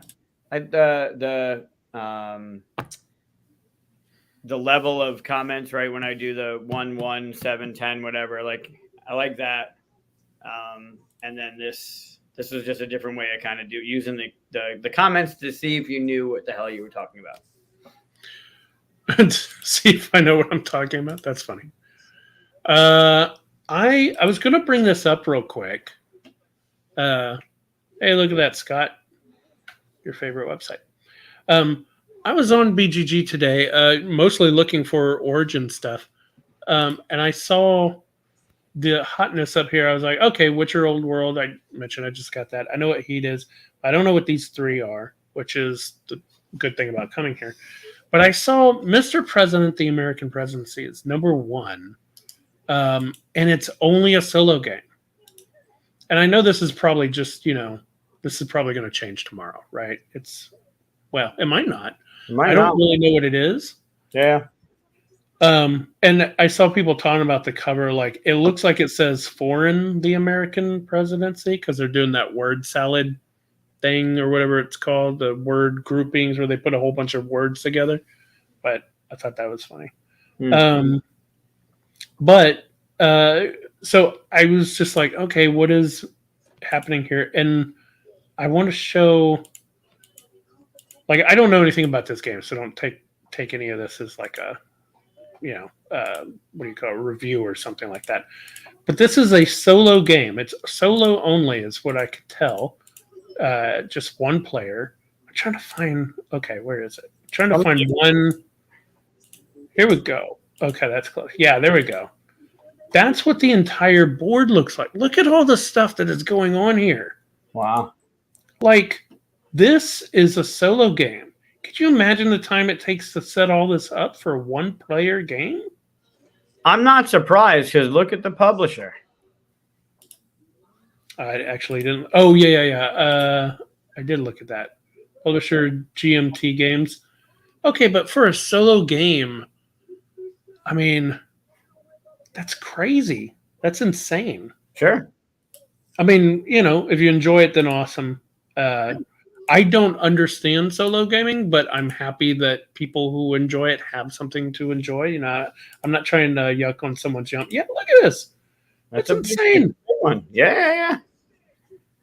Let's say Final Girl got a lot to it, and it's got, it can be fiddly at times, but it's got a lot to it. Nemo's War has got a lot to it. So they're not just like, what is that, Palm Island, where you got a deck of cards in your hand and you're playing. It's not an 18 card. It doesn't have to be an 18 card experience, but that's a lot. That's a lot of stuff. It just, like, I totally understand. That game, you've probably seen it on like Target shelves and stuff. It looks like the old Choose Your Own Adventure books. Yep. You know what I'm talking about? Yeah. So Aaron, it's technically a solo game, right? Aaron and I went through it together, which was fun and stuff. Really enjoyed it. It's probably the only technically solo game I've ever played. Other than development reasons. But that was a short, kind of small little, just open up the box and get going kind of thing. This kind of setup blows my mind that someone would go through this stuff and all. And again, not hating on it. It's like, wow, there's a whole other section of gaming that I'll never probably be part of or anything. And I'm glad it exists, but. You never played Deep Space D6? Nope. Get that game. I have it. Play it. Because I bought it because I didn't know it was solo. Oh, no, it's really challenging. And it's right up your alley with the sci-fi. They have a print and play, a fan, I don't know what the fuck, but it's the Enterprise. The ship is the Enterprise. So the dice you're using for your people, you're moving them around on the ship, the Enterprise, instead of just like some generic ship. But it's challenging. It's really fun. Yeah. What's the other one? A much lighter end. Oh, Grove and Orchard, but Grove. It's, Oh, you've talked about Grove before. Yeah. Yeah. they're fun. They're fun. They're fun puzzles. Like when Yeah. you playing a solo game is fun. That seems like I'm doing a research project. Well, yeah. I mean, like I can get the real simple solo ones. Like, sure, that could be fun, or so. You have 20 minutes, 30 minutes to kill, do something like that. This is like an entire evening. Sure, but I I mean, don't know. It just blows me away. But I'm sure it's fun. Otherwise, people wouldn't. I don't know if GMT would publish it if it didn't have a backing, right? Like if it didn't have. oh yeah, and solo gaming is becoming huge, and I've even considered designing one just because there are those many moments where as a designer you go, "Ooh, I should make a game about this," and you go, "Oh wait, that wouldn't work with multiple players. Never mind," and move on. But now you don't have to never mind and move on. Of Right. course, I'm not a solo player, so that's why I've kind of not done it because But anyway, I just thought that was kind of blew me away. It's number one. I wonder if it's number one because everybody's talking about the big board and everything. But I don't know what this one is. But they do really enjoy showing images that are all the same except minor changes because of language. Like, It could, really? there could also be an announcement, and they're funneling stuff to it now because they just announced. What the hell, dude? Maybe, yeah. We're on camera. He doesn't know that. When the People watching. Let's not do that. Look over there. I don't know why publishers do this. Yeah. Why do I need to see all the different versions of the? I don't know. Are they different languages? Yeah, it looks like it. Yeah, that's why Different they languages. show that it's in. Yeah, but you don't need to load them onto BGG, do you? Yeah, of course, because BGG Why? is not just centered in Texas, right outside your door. No, but the cover's like, look, this is the same thing. Sure, but it's a different name. Yeah, No, there's nothing different. this one says Pyramido. This one says Pyramido, but Yeah, has but look- different icons at the bottom. Right, so different publishers, different. Yeah, we don't need all that. Yeah. If they're multiple versions, yeah, I understand. I'm not trying to complain about your website, sorry. I didn't mean to do that coming on here. But It just there- kind of there threw me. also what could happen, and it's happened before. You go to load a picture, but your internet is shitty, and you hit load a couple times because it doesn't look like it's loading, and then you get. It's What? different. It's definitely different images, but yeah. Yeah, this one looks fun. More polyomino stuff. I like the little onks. I have an onk right here. It's tattoo. That one looks cool. I like the color palette on that one. Yeah. Oh, that's cool. This reminds me of another game too that had the two squares that you put together that worked with each other. I can't remember what it's called though. It looked very similar to this. Yeah. I don't know. I just thought, Mystery of the Abbey. I love this logo. Ooh, and the artwork. They're What is doing this? that. I didn't know they were redoing it. Nice. Is this a remake? It sounds familiar. Yeah, it's an older game. Oh, okay. Ooh, look at the cloud. It's like a face. Click, That yeah, is cool. background. Yeah, absolutely. Go back to the Who's main the page. artist on this? This is awesome. Beautiful. Just curious who the artist is. Oh, they have a bunch of artists on here, so I'm not sure which one did the cover. So, Mystery of the Abbey. Look at the date. That's not a new. It's got to be just a. Oh, 95. Okay. Yeah. The name sounds familiar, but I don't think I've ever played it. Go to versions. Go back one. And go to versions. Where versions? Underneath where you can rate it and subscribe to it and everything. There's all those little headers. Keep down. Down. In Down. full credits? Keep going down. There. Down. Okay. There. That. Okay, yeah, I've seen this cover. Hey, buddy, stop. Yeah. Yeah. The art's improved a little bit. Yeah, it's old Oh, it's this old dude's head. It's the cloud. late 90s Days of Wonder. Yeah. Right? You want to go watch? Oh, this looks gorgeous. Yeah, that art's great. The cloud in the background is bonkers. Well done. Huh. What happened? The problem is I don't know which version I'm going to be looking at. I think this is all they have in there. I don't see new stuff. That's cool. That looks really good. Reprint coming out. Yeah. It's a good game. The clue game that sort of gives you the Umberto Eco game name, the Rose Feel. Interesting. Yeah. I mean, the artwork itself is just going to make me look it up. So, all right. Very cool. Yeah, that's good to know. That's a good one. Oh, just wanted Also, to look did you see the news? I don't know if they posted it just before Origins or if it had come out, but Kids Table Board Games is reprinting Wasabi. Oh, really? So I never got to play it, but I always wanted to try it. It's so good. And I was at Origins. I stopped by Kids Table and I saw Helena and I said, congratulations on grabbing the game. The game's great. It deserves to be out there. And she goes, yeah, I kind of know a guy. Like, so it wasn't really that hard to acquire. I'm like, oh, that's really good. It's her husband. I had no idea it was a Josh game. That game is really, really good.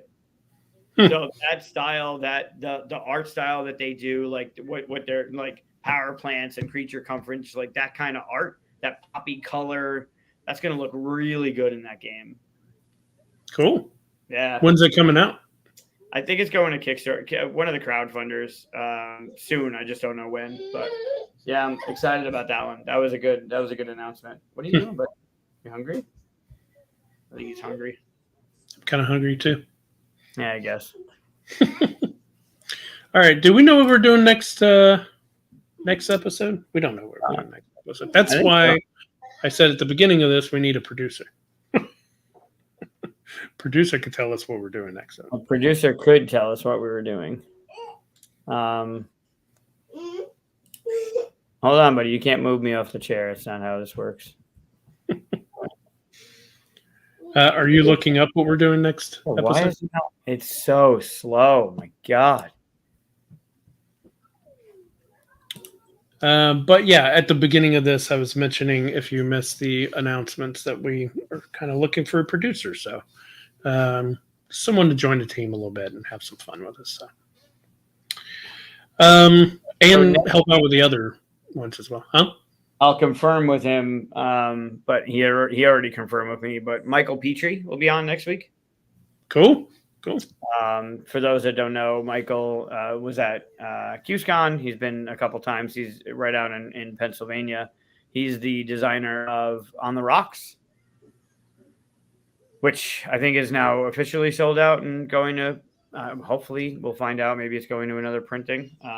But yeah, that's one of the ones that we talked about, like flying under the radar. And once you play it, you're like, oh, this should have gotten way more than it did.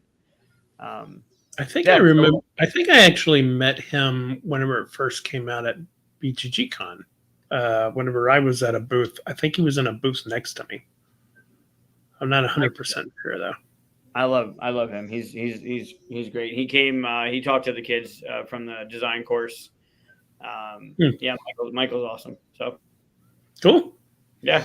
All right. Well, that'll be a fun one. 2 weeks we'll have Danielle Standring. We'll have two Danielles on the show. I don't know if we've had anyone. We had a look. I don't think we've had anyone with. I don't know if we've had double names. No Davids. I don't know if we've had any guests that have the same last. We've had Mike's. Yeah, but not as a guest, right? Yeah, you had. Oh no, he wasn't there, was he? Whenever you did, you had board game rundown on here. No. Mike was on. I think Mike was on. Okay, so there's your Mike. Right, but I'm saying I'm the host. They were the guest. Fair. So I don't think we've had guests with duplicate names, but we had Danielle Reynolds on, and now we're having Danielle Standring on. For those that don't know Danielle Standring, go if you haven't seen a video of hers, a TikTok of hers. Like she's super fun to talk to, but she is hysterical. So I'm looking forward to that. And then obviously next week with Michael's going to be a great show. Super great to talk to you about design and development, and it's going to be good. Nice. Well, it'll be fun. Yeah, and then I got to talk to Matt. This Matt. That'll be another duplicate name, but I got to talk to Matt about coming on the show. Wes Todd's going to come on the show in the near future. So that'll be another guest of ours. So we continue rolling. Yeah. Nice. All right. Well, any other things you want to cover before we take off? You're doing This Is the Play tomorrow, right? Yeah, tomorrow will be at Bullfinch. I'll do something, hopefully do something later in the week. I guess as a point of note, and I try and say this a lot, but going to a convention and coming back is always refreshing. It's always a great recharge to be at the booth and to see not only people that I know in the industry just doing amazing things all over the place, but people that aren't in the industry seeing the stuff that we're doing. And I was talking to Mike about this, and maybe Mike Rice, and maybe they'll talk about it on Wednesday, but you don't always see the impact of what you're doing with others, right? Whether that's in the industry itself, you might not be familiar with, see the artist on a day-to-day. You just see the product at the end, and you don't see the graphic designer on the day-to-day. You just maybe have meetings about changing stuff around. But not only that, the people that are walking around the convention that are on the other side of the table, that these things impact, right? That bring families together, that bring friends together, that help people through whatever they're going through. And going to one of these conventions it's still surreal to me to have all the people stop by to say hi to me that are in the industry. But it's so refreshing to see the impact that all of those people that are coming by have on the people that are just walking down the aisle. Because we're not really, you're not known, your face, unless you're out there, right?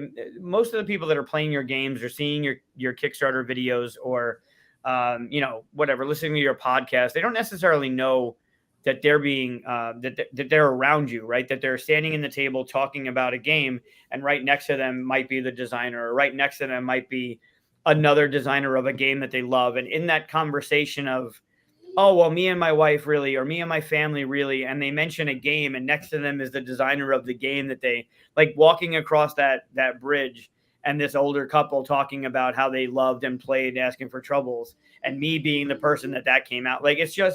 It's so amazing to be around the industry in those situations. And it can be shitty at times, but it's so refreshing. And it's a reminder that what we do is not always visible to us, right?